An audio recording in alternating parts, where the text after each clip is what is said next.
Hello everyone. In this video, I will guide you how to get your Bitcoin wallet address using Cash App. Start by unlocking your mobile device and opening the Cash App. Make sure you are logged into your account so you can access all features. Once you are on the home screen, look at the bottom left corner. Tap on the Money or Banking tab.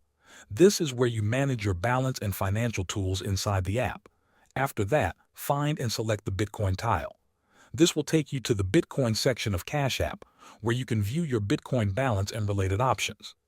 Now, scroll down on the screen until you see the option labeled Deposit Bitcoin. Tap on it. This will open a new screen that displays your Bitcoin wallet address. You will now see a long alphanumeric string. This is your Bitcoin wallet address. You can use this address to receive Bitcoin from another wallet or exchange. Right below it, you will also see a QR code that represents the same address.